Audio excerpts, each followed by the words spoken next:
May be seated. Everybody has their correct notepads? Hi, welcome back, members of the jury. Hope you have a pleasant evening, a great weekend, and a good morning so far.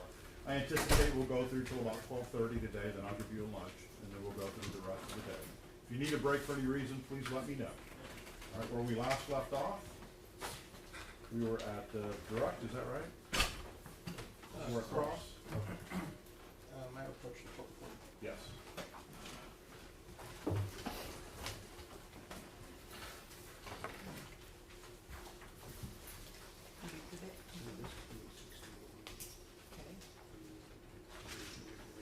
sorry, can't hear you. It's gonna be yours with the front, is it? Yeah. Okay, do you need a sticker? Okay. 62? Oof, it's too loud.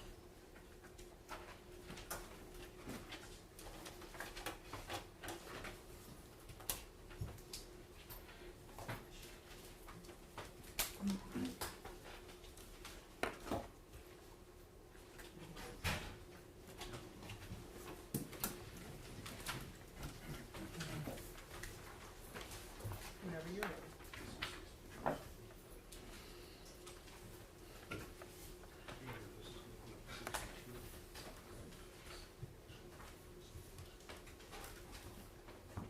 May I proceed, Your Honor? Yes. Your Honor, I would ask the court to take judicial notice of a Texas statute pursuant to Rule of Evidence 201 and 202. And it's been marked as Defendant Exhibit number 62. It's the Texas Occupation Code, Section 1701.269 of the Texas Version Statutes, Texas Occupation Code. We assert that this provision is relevant to this proceedings, and we would ask the court to take judicial notice of it.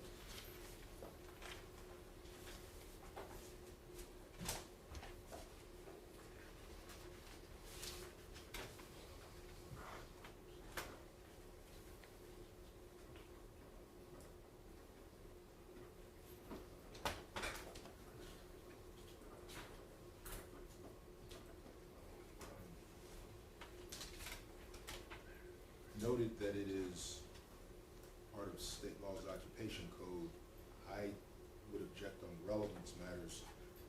The code itself specifically addresses training and policy use of chokeholds, assuming neck restraint by police officers. It also addresses policies regarding the duty of a police officer to intervene or stop or prevent another for using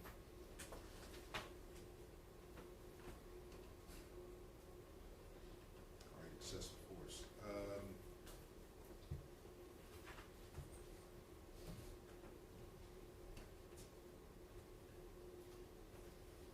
That would then be asking this officer to testify as to activity that he is not aware of and has not seen. He has not been designated by an expert, so I would object in terms of relevance with this officer. Your Honor, counsel's argument is misplaced. 1701.269B, 2A and 2B and 2B1 goes to the heart of what's at issue in this case, whether or not force was unreasonable, and whether or not it violates state law, which Chapter 9 of the Texas Penal Code, and the indictment is an issue, and federal law. And it goes to the issue of excessive or unnecessary force. Now, counsel's argument is further misplaced because what this says is that peace officers are given training and are told that they have a duty to intervene if they see the kind of conduct that's at the heart of this indictment. So what we want to be able to assert is that at no point in time did this witness report or hear anyone report what was required by the statute. And he did not see or hear any one report what's required by this statute in accordance with his training, then it becomes relevant. The fact that something didn't happen is relevant to the issue of whether or not the underlying conduct happened. So it is relevant, it is probative. In weighing, it's relevant under 401, 402, and under 403 analysis, any potential prejudice is outweighed by the relevance. And to deny introduction of this statute and to deny introduction of the evidence we hope to elicit would deny us of a defense. Brief response, Your Honor. Yes. And again, this witness already testified from where he was, his vantage point. He did not see what the defendant's actions were down at that window. He could not inform an opinion. Again, defense has not noticed this officer as an expert. State has not noticed him as an expert. So he now attempts to bring in through the back door what his own experts designated would testify to. It would be improper bolstering. He doesn't have firsthand knowledge. It's inappropriate with this witness. Your Honor, if I could just- And again, Your Honor, it's counsel fails to understand the import of Barnes v. Felix and Graham v. Connor, and that is the totality of circumstances. It includes everything preceding the moment of truth. What we want to do is show that during the time that the threat became apparent was far earlier than when the defendants engaged in the conduct that's alleged in the indictment. It started 15, 20 minutes beforehand, and this witness had firsthand knowledge of what was preceding that moment at 2:02:07, and that's part of the totality of the circumstances. And if anybody thought that there was provocation or illegality, then he was required to do that. The state has advanced some crazy theory that the officers committed some kind of burglary or trespass, and we're entitled to rebut that with this witness. Judge, if I may respond, Mr. Harris, just briefly, he did, with this witness, he did spend a lot of time talking about his 32 years of experience, and all the years of police experience and everything else. And I think what Mr. Fuentes has done is asking the court to take judicial notice, and if they have any objections to the way that statute is being used with this witness, they can hire the witness on it. If it goes outside the expertise that he established that this witness had on his direct examination. And so we're asking first to take judicial notice of the statute, and then any questions that they believe go outside its expertise, I think they can object at that time. All right, so this is a law, this Texas Occupation Code.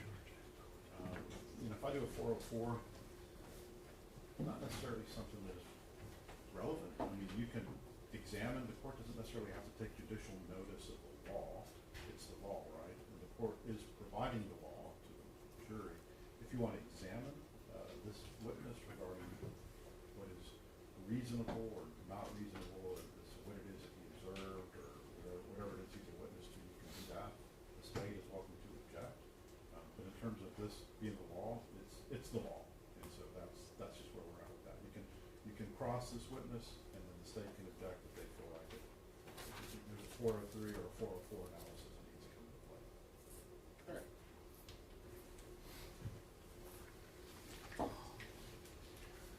I approach the witness. Yes.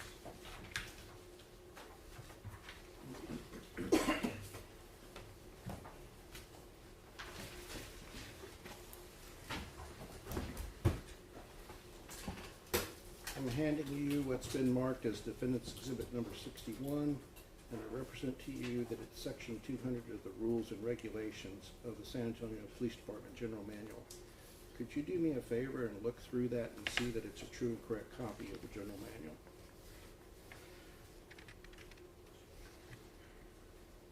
It looks like it.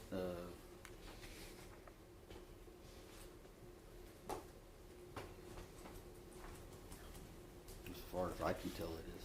All right, and so I want you to look at page 14 of that document.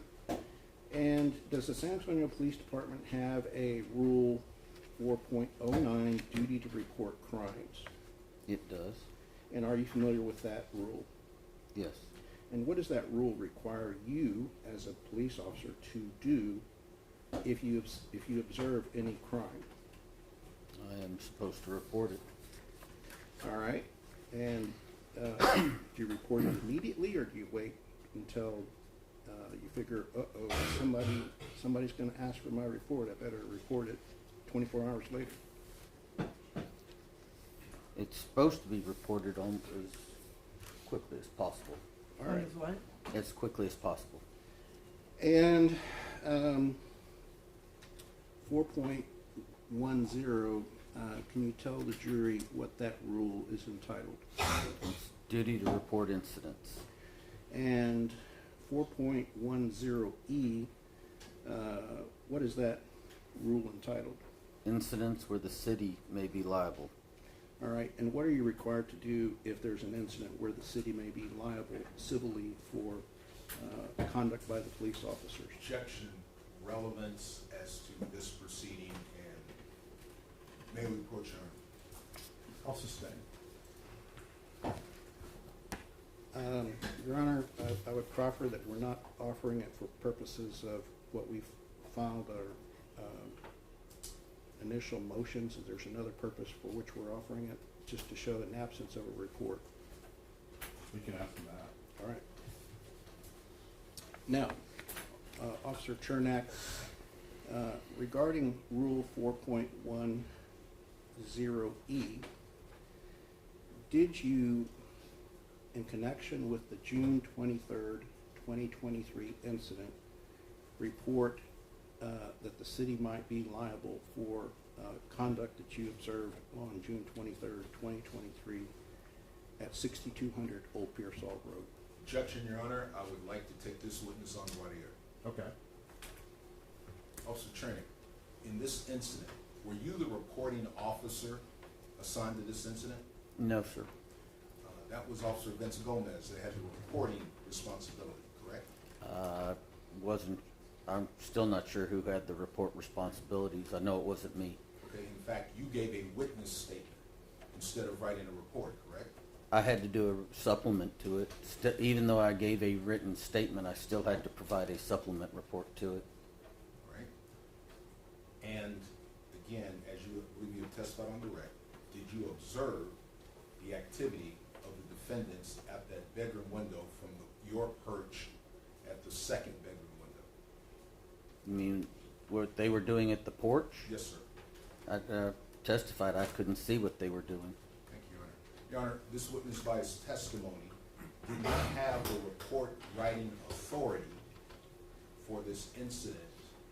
He wrote a supplemental from his vantage point. It is improper to inquire for him the totality of the report of the incident. That was a separate officer. He's the wrong witness for this line of questioning.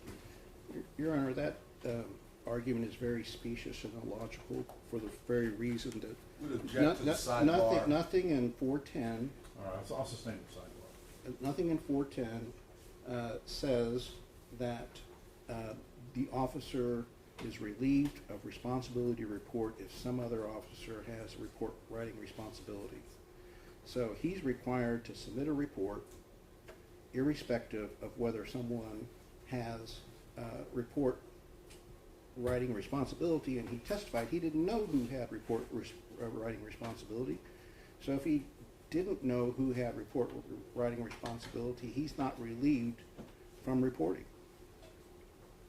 All right, so again, ask some questions about whatever potential evidence is, and let's see how he responds. Did you write a report pursuant to 4.10 that complied with 4.10E? I completed, like I said, a supplement report. All right, but did you report in that supplemental report that you believe the city might have liability for what you observed? Again, objection, Your Honor. Counsel is also further attempting to breach the court's pretrial rulings, and his next tactic will be to ask the state if we're going to give him immunity. It's an improper line of questioning with this witness. I would object to the sidebar. Can we approach on that? Sure. Yeah. One moment. That's it.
of the jury, we're gonna take up a matter outside.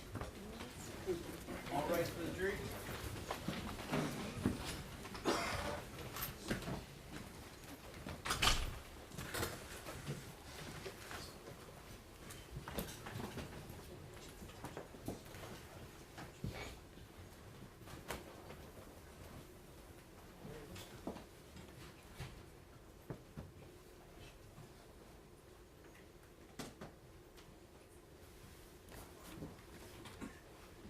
Please be seated. Judge, so I want to be a little quieter. So here's the issue with that. The way he said that was that we were going to ask them to give them immunity. The problem with that is that he is trying to make the jury believe that we think that they did something wrong and that they need immunity for it. And that their theory is falling off a cliff. Everybody realizes it. They realize it, and now they're trying to impute to us as if we believe that he would need immunity. All right, so I'm gonna listen, on that particular defense objection, I'll grant that as it relates to the state making any reference to immunity. I'm reading exactly what the state said. It wasn't anything that was harmful in the court's opinion. So as a result of that, I'll grant it. I'll just remind the state, let's not talk about immunity in front of this jury, number one. Number two, as it relates to the state's objection regarding the line of questioning, what I asked up here, Mr. Secretary, is what specifically are you trying to elicit from this witness with that question? It's real simple. They're trying to assert the officers have no right to enter the premise and they engaged in misconduct. And therefore, they committed crimes and violated people's rights. So I did sustain defense objection to that, right, on Friday? Correct. But they even though it's been sustained, we want to be able to establish, just because an objection hasn't been sustained doesn't mean that there's an absence of evidence. That if this witness had the duty to report criminal conduct, had the duty to report civil misconduct, and he failed to do so, that goes to establish that there was no criminal misconduct or no civil misconduct, because what they're going to argue is that in the 2 seconds before the shooting, that in itself defines criminal conduct. And we know that's not true, that the totality of the circumstances, the repeated threats, is what makes the belief that someone's dangerous and violent, and the threat of imminent force is necessary. If someone repeatedly attacks someone with a deadly weapon, that when they attack on the 3rd time, or 4th time, or 5th time, that shows an intent to use the weapon.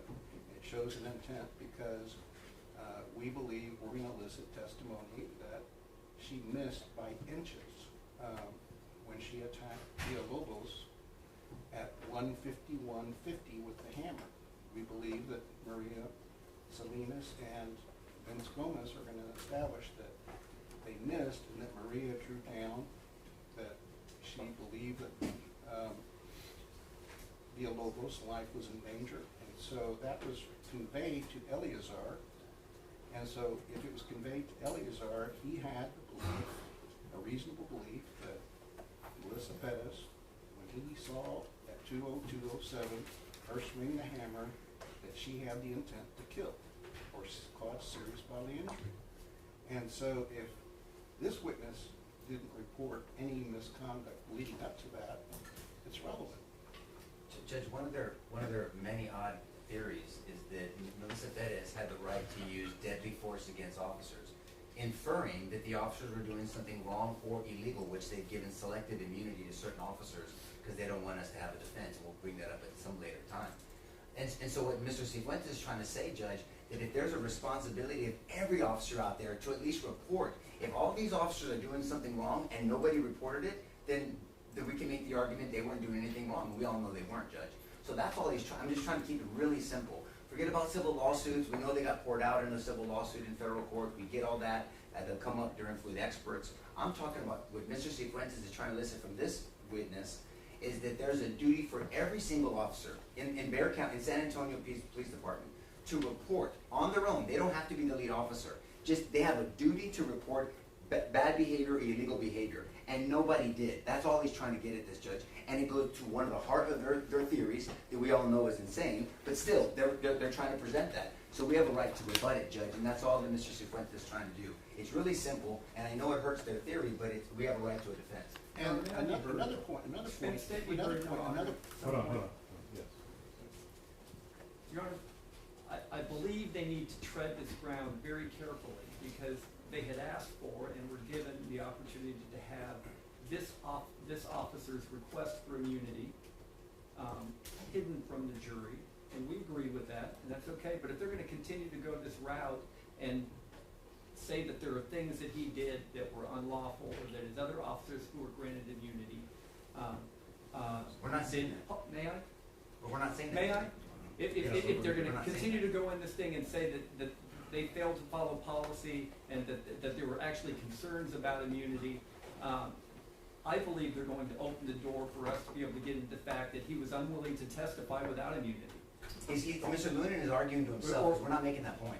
All right, so, No one said I'm that. saying he's stepping into that, and I No, he's want, not. I want the court to be aware that when that happens, that we should be able to respond to the fact that he was concerned enough for what his actions were, that he asked for immunity. That makes, Not that true. doesn't make any He sense. did, because I gave him the option, if you remember, the option, and with his lawyer present, he could choose to either not take any immunity and continue to testify, or insist on the immunity. He's And I concerned said I about- would offer him the immunity if he insisted on it. He's That's concerned what I about a did. runaway DA's sorry, office that's it's trying to hard. charge all these officers. okay, let's get back to the heart of the matter. So, what does the duty for this officer have to submit a report or not? How is that an issue that is in front of this? Your Honor, it's an issue because I guess it was around 4 o'clock that I read an email from Mr. Harris of a late disclosure of Chuck Joyner having changed his opinion about whether or not they illegally attempted to arrest her. And Mr. Joyner changed his opinion. I asked for a supplemental report to clarify. We haven't been given a supplemental report to clarify. All we've gotten is an alleged disclosure notice of their summary of events, which we have found repeatedly to be untrue or incomplete. And so it's important that since their expert has changed course, as their theory has changed course, we don't know whether they're even going to call Mr. Joyner. They haven't replied to my request. Are you going to call Mr. Joyner or not? Your Honor, and I just, an analogy, I don't know if it might help the court, but in a business record, if there's a duty for information to be included in a business record and it is not there when it should have been, if in fact those acts had occurred, then that in itself is admissible. So in essence, that's what we're saying. They're accusing all of these officers of criminal conduct. So if that information is not in documents that would have been required to be produced under either the San Antonio Police Officer General Manual or the Occupation Code provision that Mr. Cifuentes cited, then that becomes relevant and admissible, if that helps the court at all. And we also intend to introduce videos, and after we introduce the videos, or actually play videos for this witness, and ask after this point in time, did anyone come to you to talk about improper or illegal conduct? Since he's the senior officer on the shift, and you would think, and it stands to reason, that if someone saw something illegal, that they might come to him. Okay, so let's get to this. Why don't you ask this police officer now the questions that you want to ask? The jury's not here, and let's figure out whether or not it passes 404. All right. Turn your microphone around, it's right behind you, there you go. Officer Chernak, being aware of Rule 4.09, did you ever write a report that complies with 4.09 of reporting criminal activity that you observed on your call at 6200 Old Pearsall Road on June 23rd, 2023? Okay, are you talking about other officers, or are you talking about in general Did you? that I observed, Yeah. but overall, or any of the officers?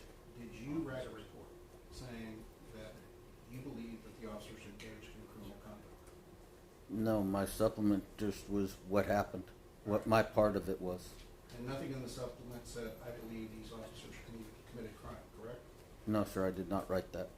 And would you also agree that you did not write a report that night pursuant to Rule 4.10E that said that you thought that the officers engaged in conduct that might cause civil liability to the city? No, I did not. And you saw certain videos before you testified today that Mariah Medina showed you, would you agree? She showed me some videos, yes.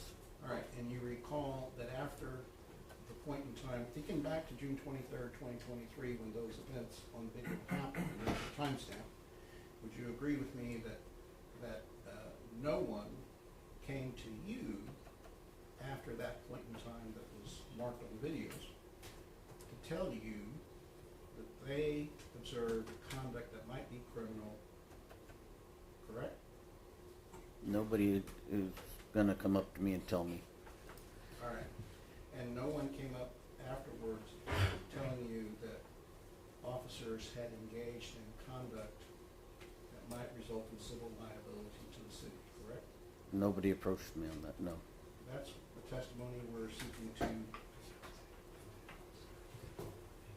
And you didn't tell anyone that you believed that the plan Alfred Flores came up with was illegal, would you agree? Whether the plan is legal or not, okay, you know, the plan that we came up with or what got changed, again, I can't say it was illegal or not because it got changed because of what they saw at the time, and I did not see it. So in a way, you're asking me to Monday morning quarterback something I didn't see. Sure. So let me rephrase, and I know we're all tired. You know, and I don't have firsthand knowledge of it. Right, so let me ask it in a way that is clear that I'm only asking for your firsthand knowledge as you knew the plan that existed at the time you heard it. So, at the time you heard Alfred Flores give you the plan or directive, would you agree that what you heard at that point in time, nothing was illegal about it, correct? I did not believe there was anything illegal about it. Okay, thank you. All right. Anything related?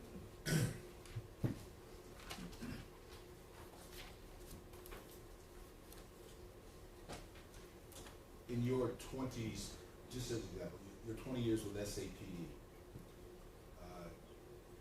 have you ever had the opportunity to pursue, as Mr. Cifuentes asked, Rule 410E, writing reports of incidents that could expose the city of San Antonio to liability?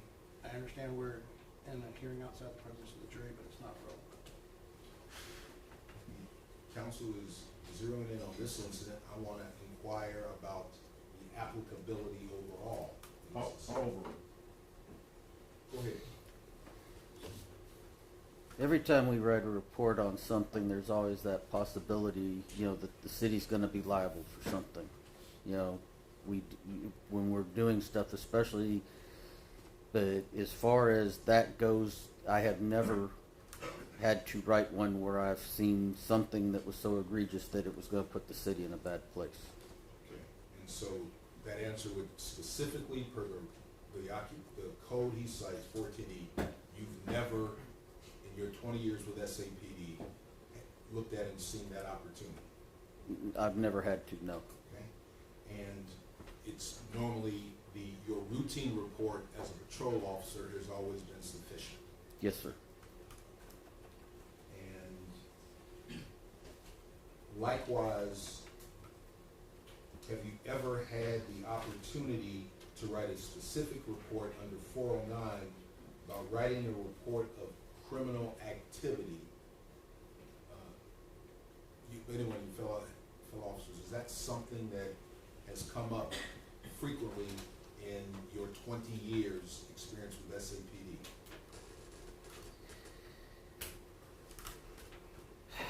With that,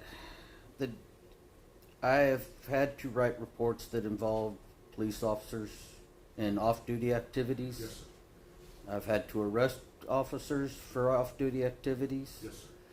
But I've never had to write one for an on-duty incident. So, and again, anything that you observed is normally covered in your routine report. Yes, sir. And were you in a position to see what had happened down at the porch window when the events took place? Yes or no? That's been asked and answered. For clarity in this context, Judge. All right, overruled. Okay.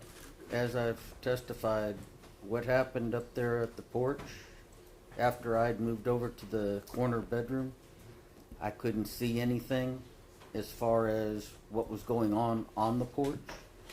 So whatever changed up there that was happening, I would be, if I were to say, oh, this happened, I couldn't, I'd be lying because I couldn't see it. Right. And would that same answer apply to any activity that occurred before you arrived at about when the E-tone from Officer Salinas went out? Could you have done, would you have the information to write either of those reports about that activity? I wasn't present for that, so no, sir.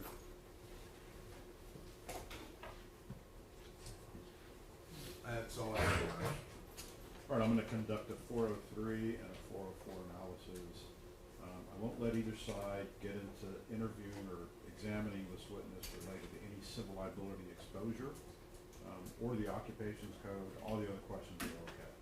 Anything else? Your Honor, No, Your Honor.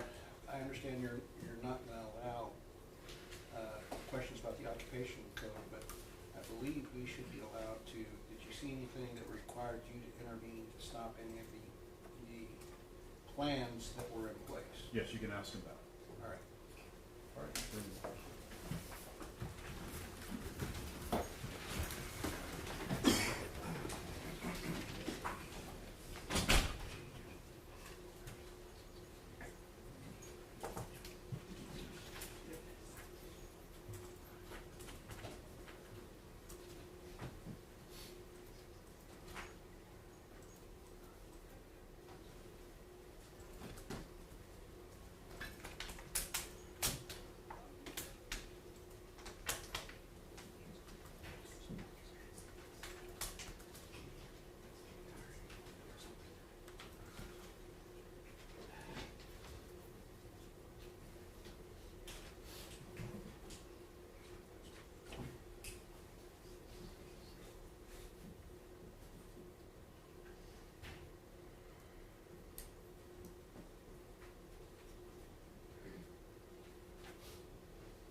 Judge, we would like an instruction to disregard on my sustained objection as far as any immunity. That was the last. I'm thing. sorry, I didn't catch that.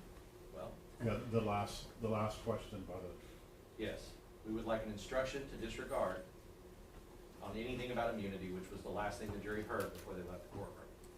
okay.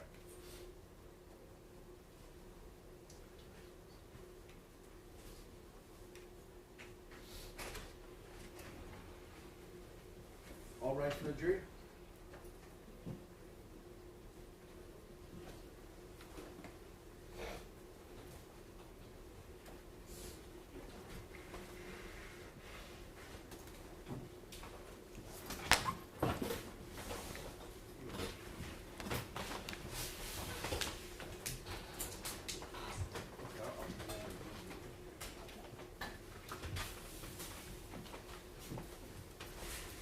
You may be seated. All right, welcome back, members of the jury. I'm gonna instruct you to disregard the last question made by the state. And Judge, just to preserve our error, we ask for this. Overruled or denied. Thank you. Yes. All right, next question.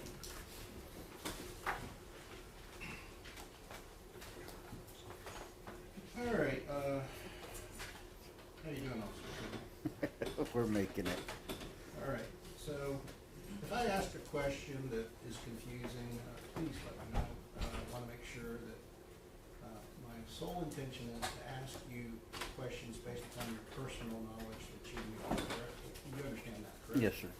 All right, so if I understand where we left off, we were talking about the San Antonio General Manual Rules and Regulations 4.09, and you said there's a requirement to report crimes, correct? Yes, sir. All right, and would you agree with me that there was nothing that you observed on the part of SAPD officers on the night of June 23rd, 2023, at 6200 Old Pearsall Road that would have required you to report that you observed officers committing a criminal act? No, sir, I did not observe anything.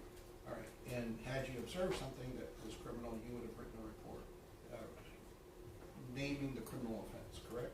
Yes, sir. All right. Now, in your career, you have arrested San Antonio police officers off duty, correct? I've had one or two, yes, sir.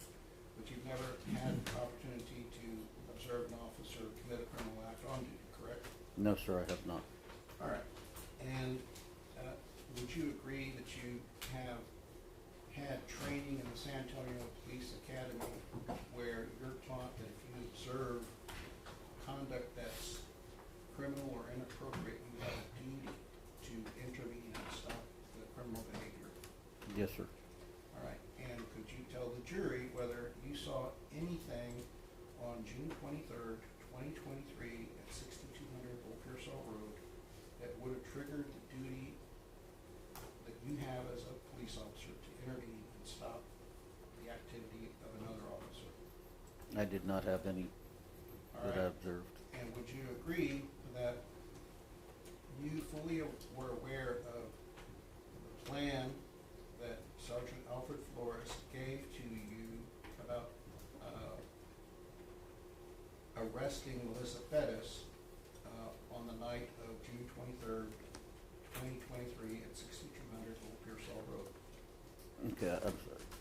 Okay, were you aware of his plan to arrest Melissa Perez? Yes, All right, and as you heard his plan, and I realize the plan changed, but as you heard his plan up to that point in time, did you hear anything that you believed to be illegal or improper? no, sir. All right. And at my request, did you listen to some videos on headphones prior to you testifying today? I did. And were you asked to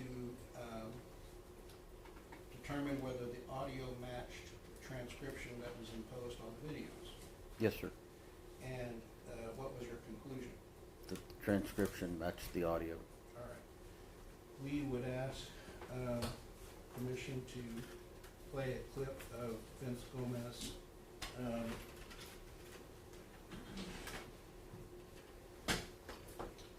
Body worn camera, and I believe that's going to be exhibit. That will be States 10.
Judge. We tested on the break. We'll get going. Okay.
Permission to publish, your honor? Yeah.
That was it right there. Oh, you're about to take another vacation.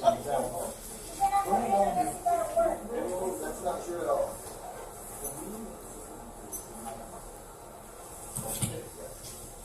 So I'm asking you to come out and talk with us peacefully, okay?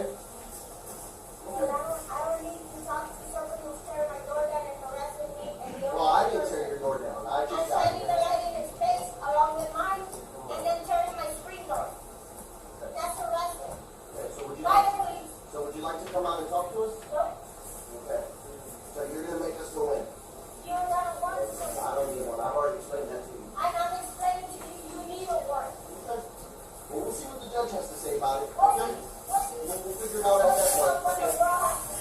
Okay. Well, like I said, one way or another, what's gonna happen is gonna happen. Okay? I'm trying to explain the law to you so that this doesn't go. So that this doesn't happen.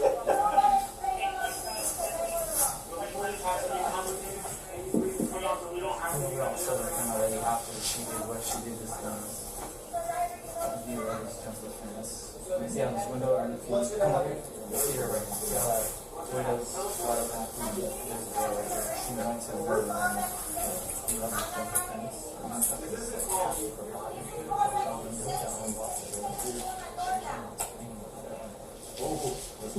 It's closed. So she's right down. We're trying to be very patient. All right, and is that video one of the videos you saw? It was. All right, and you said the transcription was accurate, correct? Yes, sir. All right.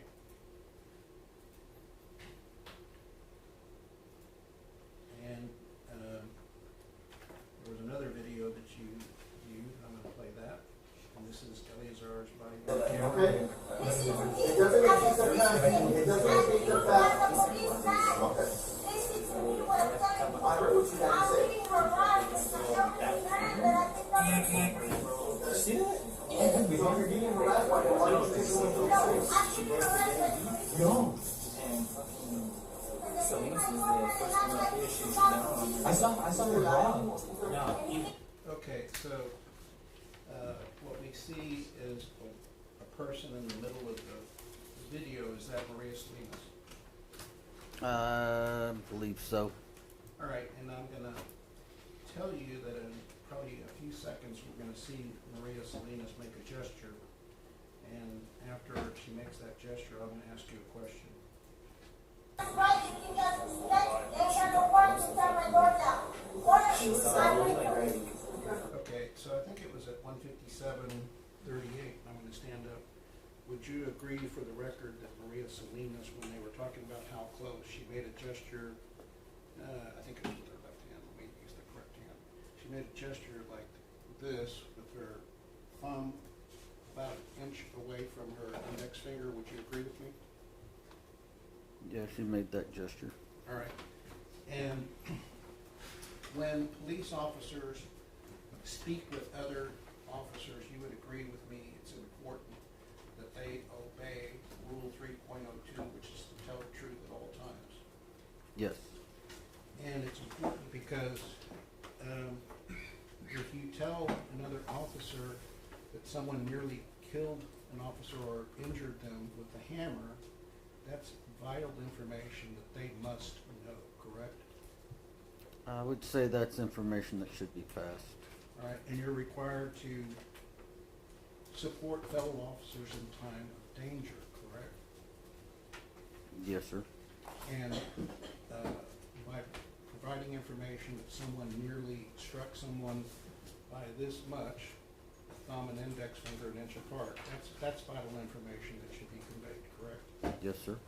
And since this is Eleazar's body camera, you would agree that he be entitled to rely upon the information that Maria Salinas conveyed at this point in time, correct?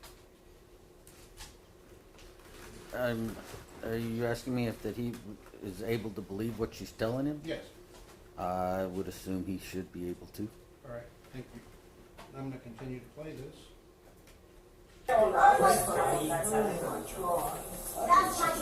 That's your experience.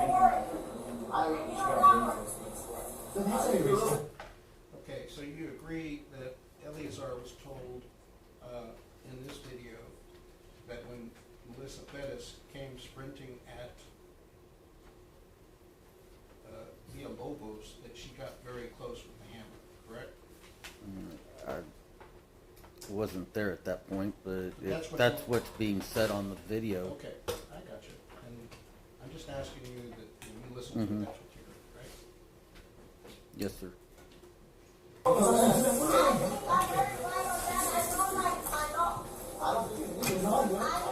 Okay, what section of the law is that? Okay, and I think I stopped at 157:59. You agree that one of the officers said they were scared for Villalobos, correct? I believe there was something in there that said something about him. Okay, That, all right. Oh, the section. All right, so there's reference to taking another vacation. Would you agree that sometimes cops engage in dark humor to cope with the stress of ugly situations?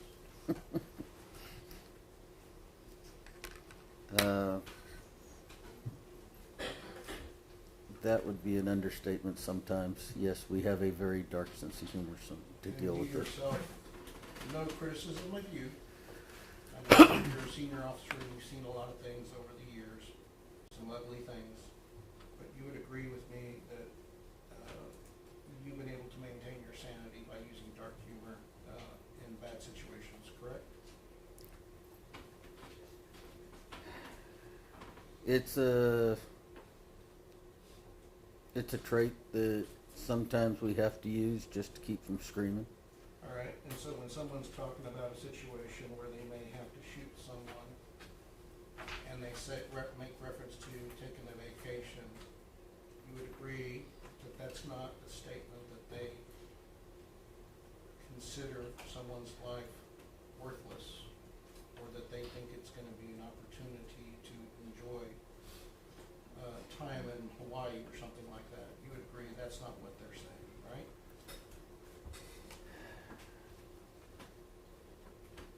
my experience throughout my entire career is we don't want to have to take somebody's life. It's a possibility of every day when I walk out my door that I have to come to the realization that it could happen today or it might not.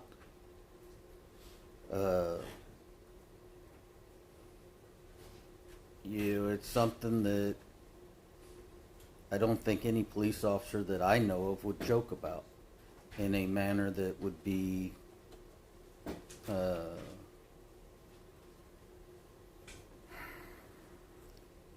I know if they were referring to it, you know, in a high stress situation where we're using, you know, that dark humor that we have, to someone outside of law enforcement, they would probably think we're pretty, you know, kind of rude about it, you know, where they see it as, you know, an insult, but it's not. It's just us dealing with the task at hand and what's going on.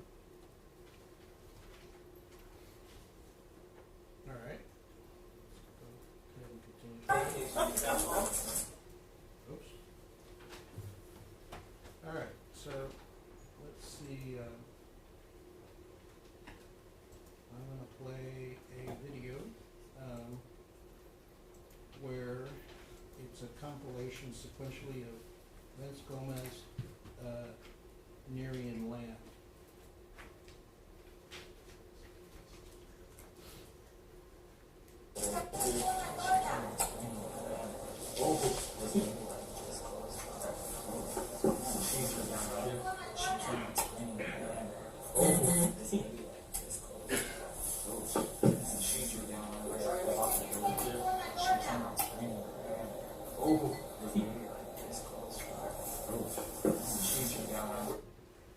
All right, and we saw a stretch of video at 1:59. I estimate it was like 1:59:15 through 1:59:28, and Vince Gomez illustrates to Neary and Lamb and others that Melissa Perez came this close to striking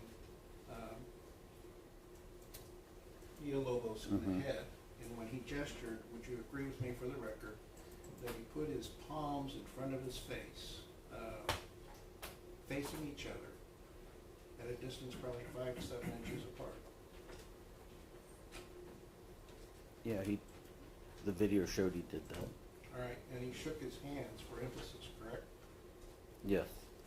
All right, and you would agree with me that all the officers who heard or saw that were entitled to rely upon that as a statement of fact that Melissa Perez came within 5 to 7 inches, according to Vince Gomez, of striking Villalobos in the head with a hammer. I can't say what other people thought. But they were entitled to rely upon that representation, correct? Yes. We passed the witness. Mr. Cifuentes, I do need to set up computer on my desk. Okay, I'm sorry, let me move. Thank you.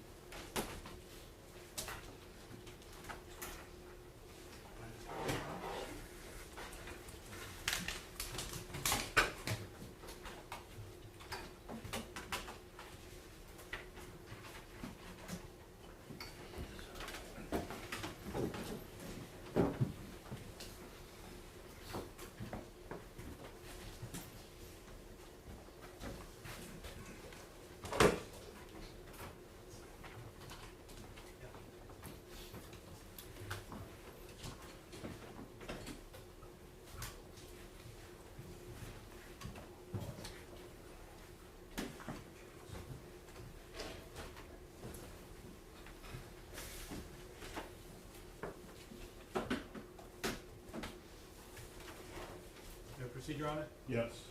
Bit of musical chairs here. Officer Chernak, before I shift gears here, it wasn't entirely clear to me, the vacation discussion, that wasn't any of these gentlemen here that were engaged in that, right? be honest with you, I couldn't tell you who all was engaged in that conversation. I don't believe it was. But Right, it sounded like it was maybe Vince Gomez and Maria Salinas bantering back and forth a little bit, right? it's hard to tell sometimes. Sure, fair enough, and the videos will make that clear, right? I wanna pick up where Mr. Cifuentes, left off in terms of you describing to the jury dealing with difficult situations out in the field in your decades now of police. It can be easy to forget that we're here talking about the tragic loss of human life, right? Yes, sir. And so none of us, and certainly Mr. Flores and Villalobos and Alejandro, none of us are diminishing the value of Melissa Perez's life. And I think that's a sentiment that's shared by all of SAPD, right? Like I said, I've worked 3 different departments. I don't know anybody who says, you know, I'm going to go out and kill someone today. We don't do that. That's not what we do. That's not how we're trained. I'd like to show you Defense Exhibit 63. And you and I discussed this earlier, but is this a photograph that depicts at least the same person that you all encountered that night? I believe that's Miss Perez, yes. The one I've seen that I saw on the news after it happened. Sure. This time, defense would offer Defendant's Exhibit 63, tender to state for inspection.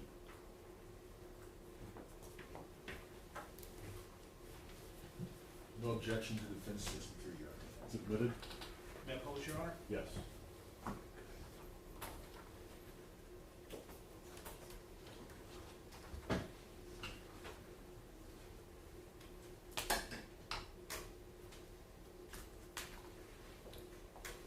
So that's Melissa, a photo of Melissa Perez, right? Yes, sir. But that's not the Melissa that SAPD got on that particular night, right? No, sir. On that particular night, this is not me being insensitive, but this is the Melissa Perez we got that night, as everyone saw her, right? This is Defendant's Exhibit 12. When I got there, she didn't have the headband on. Okay, fair enough. I appreciate you But clarifying. that looks very similar. And I'm not making a comment on having a headband or not. So Defendant's Exhibit 49 here. You see someone swinging a hammer through a window. That's the Melissa Perez that officers encountered that night, right? You'd agree? If that's what's on the body cam. Sure. And I would represent to you that these have been admitted as being stills from body camera video. And then States 52, we've got Ms. Perez there. Testimony has shown with the hammer inside the apartment. That's the Melissa Perez that officers encountered that night, right? Yes, sir. Okay. Thank you.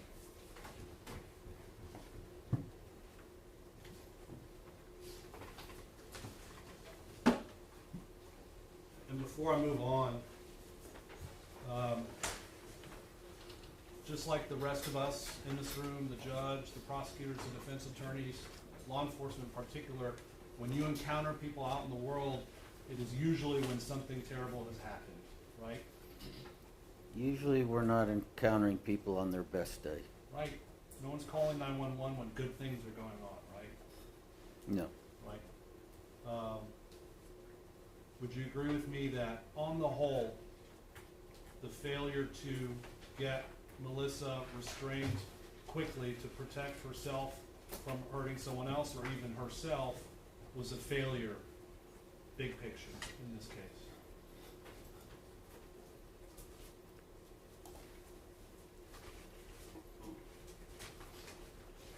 Are you asking my opinion or?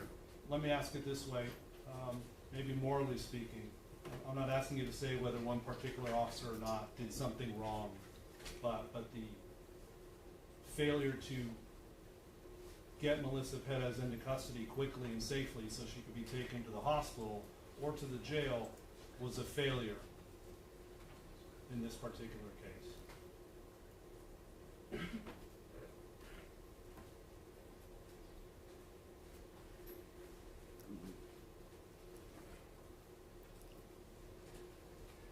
again, you're asking me to kind of give a Monday morning quarterback answer. And that's the nature of what we're doing here, isn't Yeah, it? and the only thing I can say about it is based upon the information that I was aware of at the time, and the plan that we had come up with, that we were, beforehand, we were hoping that was the hopeful outcome. Getting her into custody safely. Yes, sir. Thank you for that. So kind of step back. You talked about your experience on South Patrol. We've learned now you've had a storied career in law enforcement. We thank you for that. I want to just show the jury, if I could, through you, give them a sense of what the South Patrol area looks like. Are you good with that? Yes, sir. Let me show you defendants' exhibits, starting at 64, Tom? 64. 64, 65, 66, and 67. You can just take a look at these and see if they accurately portray some areas that have been discussed in this trial.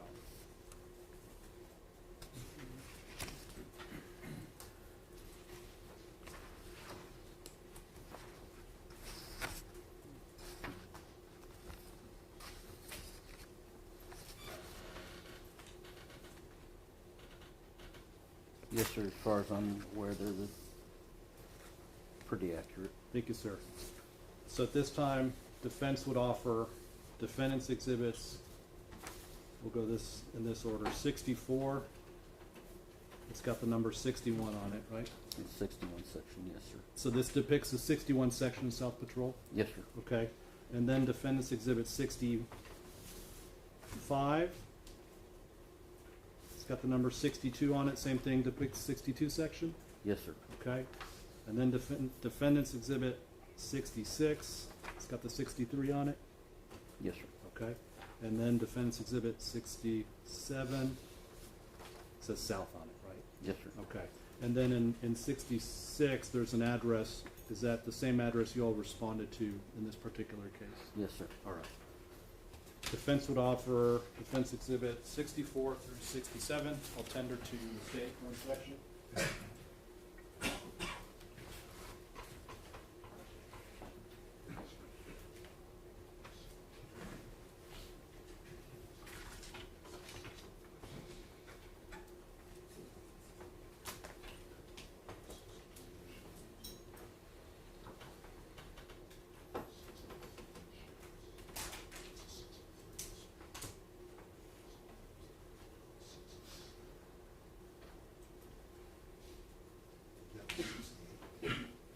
I don't think so.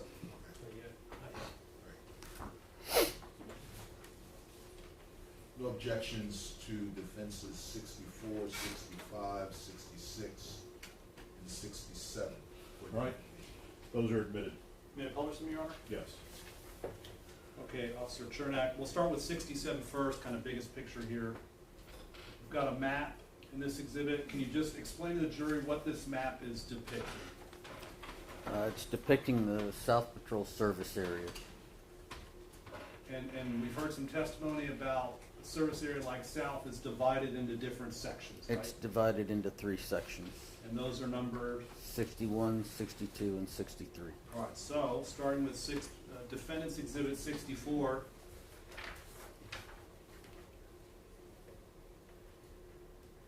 What area is this on this particular map? This is the 61 section. Okay.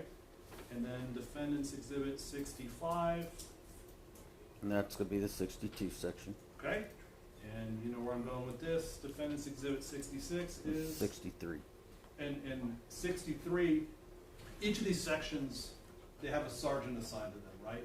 Yes, sir. And so when something happens in a particular section, whoever the sergeant happens to be on that shift, it's their responsibility. Yes, sir. Okay. And so 63, assuming in here, you testified that this marker here, 6200 Old Pearsall Road, that's the address you all responded to that night. Yes, sir. Squarely within Sergeant Flores' section that night. Yes, sir. Okay.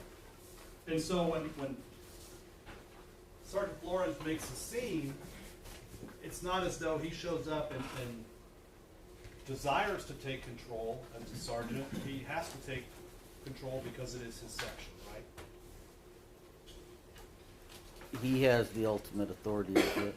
Right. Because if it had been in 62, the sergeant for 62 section would have had ultimate authority, and same for 61, right? Yes, sir. Okay. We've seen video for you from that night. I think it's clear to the jury that you got there a little later than a lot of other officers. We had, what, more than 10 officers on scene there? I can't tell you how many were actually assigned. I know we had a lot. At least that showed up. Yes. Right. And the video appeared to show you trying to find a way to get in that apartment and get Melissa Perez into custody, right? Yes, sir. We were trying to come up with a plan. And you'll have to excuse me for asking, but had you succeeded in getting in, you would not have been committing a criminal trespass, would you? We had a legal right to be entering in. Right. You had the exigency of someone who'd run from police and attacked police, and you were going to go in and get her into custody, right? Yes, sir. All right. And it seems obvious from the video, but it seemed that your plan contemplated kind of getting the jump on Ms. Perez in that apartment, right? That was hopefully the idea. Ideally, get in before she realizes you're inside, so you can go hands-on or taser or whatever you could. That was the minimum amount of force that would be effective to get her into custody, right? Correct. All right. Now, let's suppose when you got in, she got to you before that taser could be effective, and she had that hammer and was about to use it on you.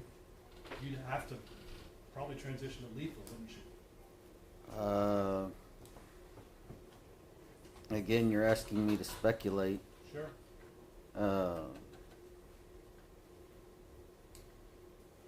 To be perfectly honest, I don't know if we would have had time to transition. Okay. And if you didn't have time to transition and she had that hammer, it's possible, if not likely, she could have done some serious damage to either you or whoever she encountered first with that hammer. I mean, the possibility's always there. Right. And if you had had time to draw and had used lethal, you understand that the state's theory in this case would say that you would be charged with murder in that circumstance. Objection. This statement, Your Honor, the state's never said it in relevance. I think that theory is pretty clear in the record, Your Honor. You can rephrase your question.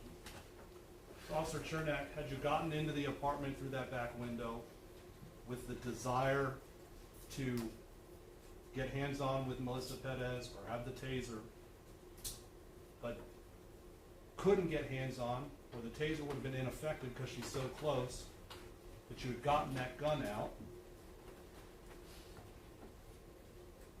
would you have been justified in shooting her if she's coming at you with a big claw hammer?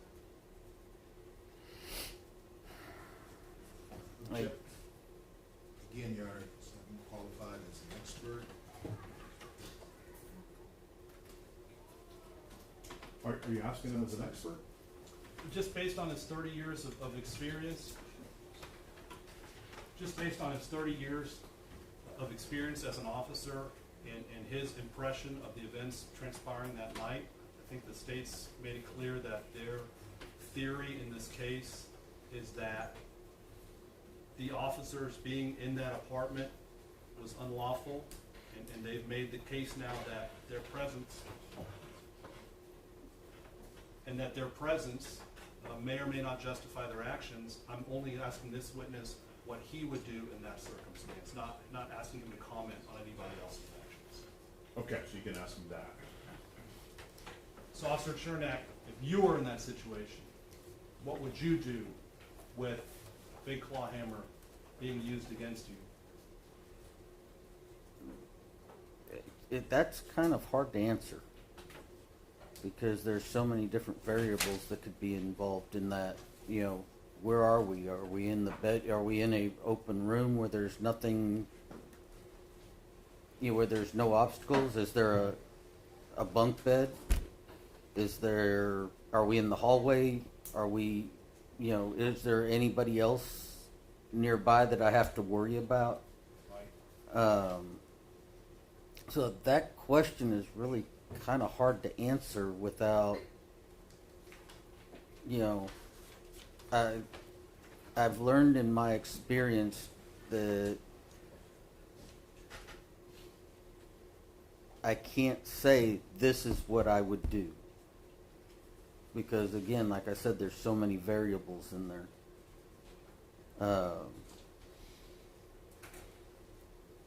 As I said, you know, I can't say yes or no what they were doing. Try this again. Sorry, my mouth's a little dry.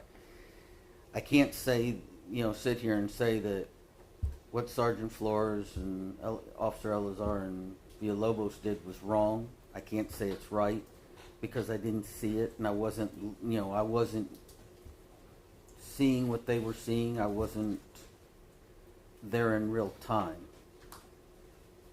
So for me to, you know, say that this is what should have been done, you know, this is I can't say that. I appreciate your humility in that answer. And to, I guess, ask the question more pointedly. In that situation, for you, in a situation where someone is attacking you with a hammer, would you agree at least that you would not let that person attack you with a hammer? No, I would not. And you would do everything that you could to stop that kind of force being used on you? I would do what was necessary. Thank you. And I'm glad you mentioned all the variables that could arise in a situation. Those are split-second decisions that officers have to make in the moment, right? Yes, sir. Now, in watching the various videos we've seen, would you agree with me that the consensus among all those many officers there on scene is, like you testified, we need to get into that apartment, we need to get her into custody? That's usually how it's, what we usually try to do is quick, fast, you know, we don't want to be in a prolonged encounter.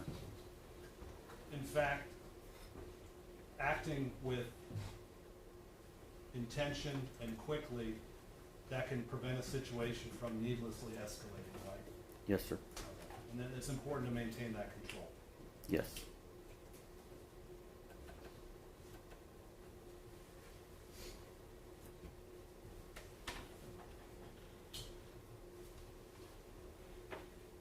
And I think because you've been very clear with this jury and with us about what you did and didn't know, at the time, you didn't know about the bedridden old man in that middle bedroom, right? No, sir, I was not aware of him. And even not knowing about him, you were still on board with the plan of getting into that apartment and taking her into custody.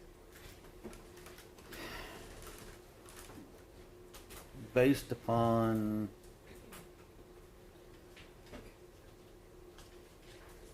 the assault on Officer Salinas gave us grounds to go in.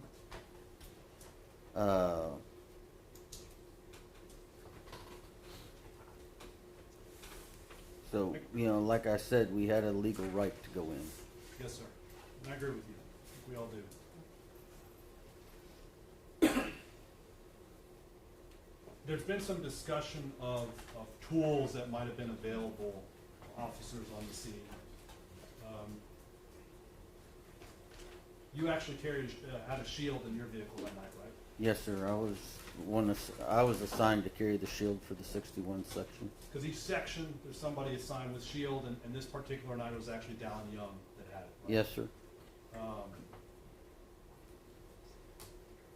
As part of helping with the plan and participating in the plan to go inside, you didn't suggest to go get your shield out of your vehicle. To be honest with you, I hadn't even thought about it. And really, based on this apartment you're dealing with and trying to get into, a shield probably wasn't a very useful tool in that regard, right? Trying to go with the plan that we had. Trying to get through the window with the shield and everything would have been a little cumbersome. Right. So I want to turn to Alfred, Mr. Flores, that night. You were actually his FTO 17 years ago? Many years ago, yes, sir. So you trained Alfred when he came to policing from his first career as a zookeeper. Yes, sir. He was a probationary. Yeah. And so his demeanor that night, having known Alfred, you'd agree that he seemed calm, given the circumstances. Yeah, he seemed like it didn't seem he wasn't running around like a chicken with his head cut off. No, He wasn't amped up, right? didn't seem to be. Pretty conscientious. He seemed to always be like he always was. And how would you describe him? Um, You say how he always is. How is he always? What do you mean by that? In the couple of years that I've been there as his, with him being a sergeant, he's been to a couple of my calls. I've never heard him get, angry or yell or seem to yell or get angry. So he's always, somewhat calm and cool. Right, because that night he wasn't screaming nasty things at Melissa Perez, right? No, He wasn't getting her amped up or taunting her in any way, right? not that I saw. And that would be against your prior experience with Alfred, right? I'm sorry? That would be contrary to your prior experience with Alfred, right? Yes, sir.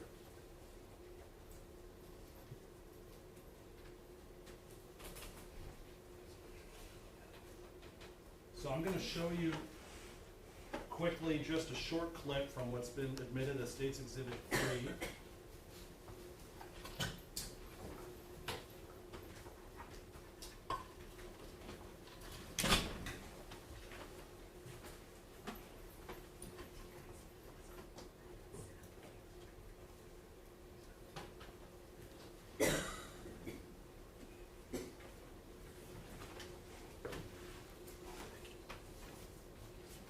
This is going to be Officer Villalobos' body camera video.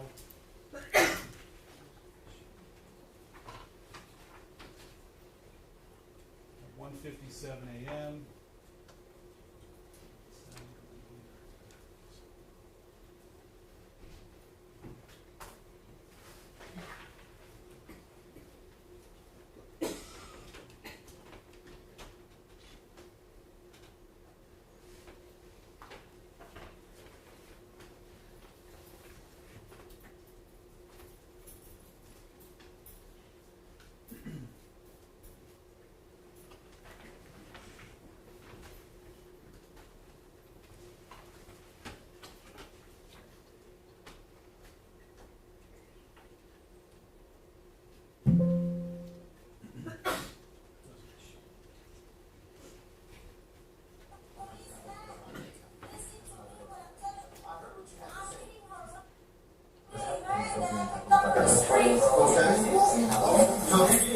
That's what I'm saying.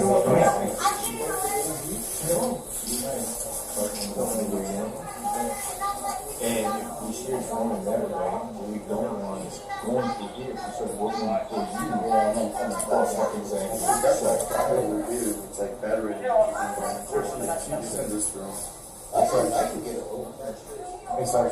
So she don't got the hammer on her right now? If I hop over and talk to her, if she stays there without reaching for the hammer, the door's unlocked. Yeah, they just wait for Charlie to get here with it. Honestly, because if that was the case, I could just open the door and grab her. She doesn't go for the hammer right away, I can just go and tap her. It's on the couch. It's a good delay from her. She won't have enough time to get it. And so I stopped the video here at 1:58:05. Did you hear in the video Officer Villalobos describing to Sergeant Flores that Melissa Perez has put down the hammer? Yes, sir. I did Okay. hear that. And so in terms of the ability to go in and get her safely, that has improved the situation, right? That she no longer has that weapon in her hand. At that particular point, yes. Right, because if something changes and that weapon's back in her hand, that complicates the confrontation, right?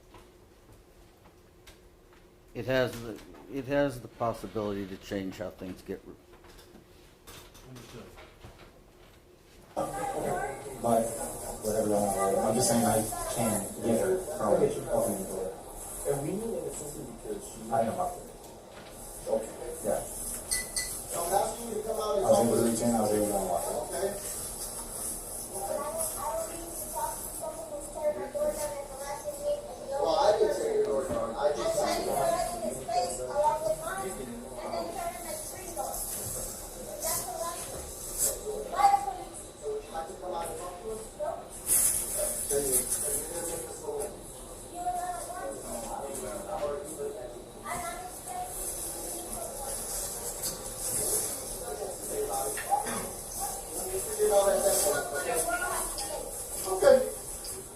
Well, like I said, one way or another, what's gonna happen is gonna happen, okay? I'm trying to explain the law to you so that this doesn't escalate. So before this has to get complicated, can you please just come out so we don't have to use force or anything like that? No, Why not? because I already know what's gonna happen. So if it's gonna happen regardless, What's gonna happen? What's gonna happen? Tell us what is gonna happen. Like previously, I've been arrested on false accusations. Okay. I'm not having it anymore. This isn't false. You threw something and hit one of the officers. Accusations because you came and threw my door down. Okay. Okay. We're trying to be very patient with you and If very you want to cordial. become conventional, Uh-huh. you respect that elderly man that I picked up in the street, Uh-huh. and you respect my property, and you respect my apartment. We are trying to. If you would just come out, then your apartment, nothing's gonna happen to it. You want me to come out so you can arrest me? Well, it's either you come out and we arrest you, or we go in and we arrest you. Well, I'm not, you know what? I'm not going that way. I'm not going 45 days again for false accusations because I've been done that 3 times. Okay. All right. Well, like I said, we try to do this very peacefully. You need a warrant. No, we You don't. ain't got a warrant. I promise you, I don't. So if we had a warrant, you come out peacefully? If you have a warrant, You let come the out judge peacefully. give you a warrant. Okay, so hold on. Hypothetically, if we had a warrant, would You need a warrant. Don't act stupid. That's what I'm saying. What if we had one? Would you come outside? You don't have a warrant. Okay, but if we had one. If we had If you had a warrant for what? Just, If you had a warrant for what? So now, Exactly. You don't even know for what. does it For matter? what? And the warrant for what? Explain to me yours for what? You're the officer, right? You seem to know You more know than the me. law, right? You seem to know more than me, so you tell me what the warrant is for. No, you're the one who's harassing me, so you tell me what the warrant is. just got here. I just Yeah, got we're here. good. Look, hey, we're just trying to help you. You're not helping me because you're harassing me. How are we harassing you? Okay. You're shining the lights, kicking my door down. Are you sure that was me? That was the other gentleman kicking my door down. Is your door kicked down right now, though? They kicked it down. They turned on pictures that they turn off for free. If it was kicked down, we'd be inside. It would make sense. Don't get stupid. You know what I'm saying? That's ridiculous. What's on the camera? I'm asking you what's wrong with my There's cameras rolling. Where? Tell me where they're at. Especially for the officer who took down my door. Well, tell me where they're at so we can make sure we get that as evidence. I have plenty of evidence. Exactly, and now we'd like to see that, because if we're in the wrong.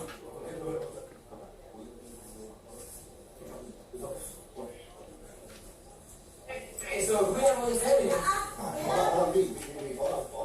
You ain't got no warrant.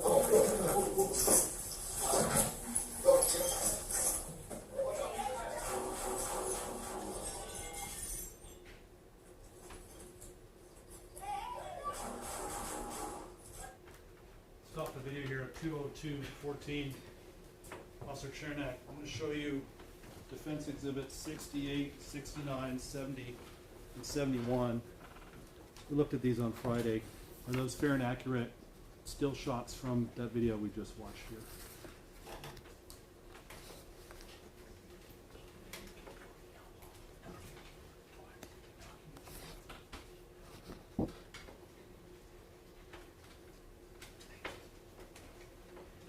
Yeah, these are stills from the video. And who do they depict? Sergeant Flores. All right. At this time, defense moves to admit exhibits. Thank you, sir.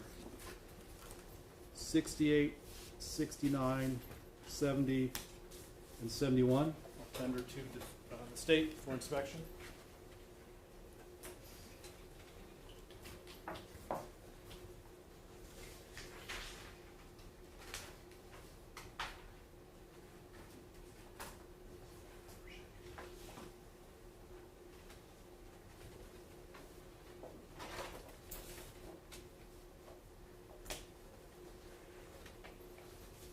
No objection to offenses 68 through 71.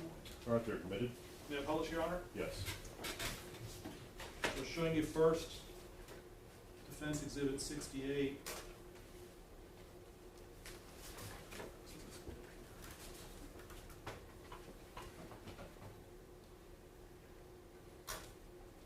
What's the timestamp at the top of this picture here? 2:02:11. So in the video, this is right before Sergeant Flores begins shooting, right? Does that look right? It could be. I'm not sure exactly what time. Sure. And then the next picture may help you here. Defense Exhibit 69. You ever seen Sergeant Flores' face look like that? I can't say I have. Same question for Defense Exhibit 70. Ever seen his face look like that before? Mm,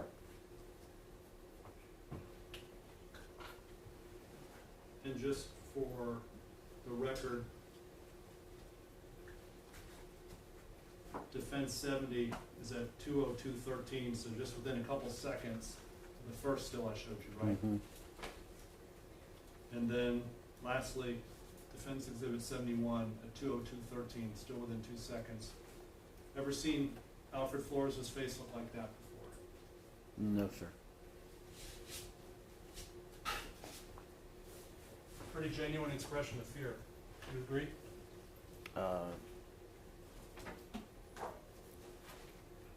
I would guess, yes. Thank you, Officer Turnek. I have nothing further. I'll pass it.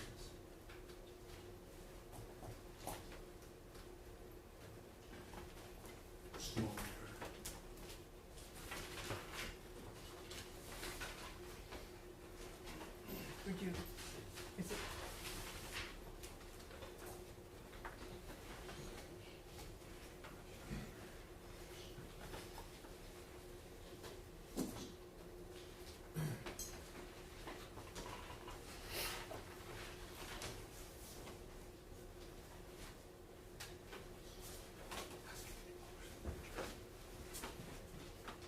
My apologies to the jury, Judge. Yes. Thank you.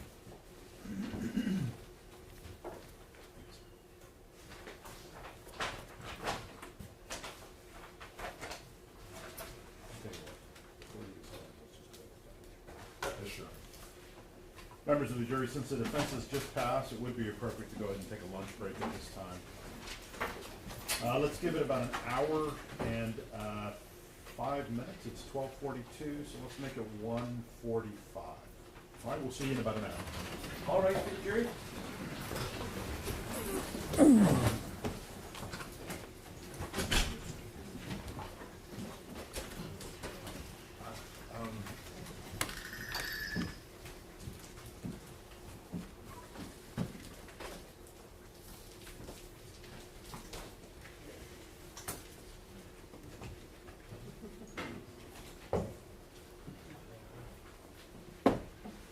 Please be seated.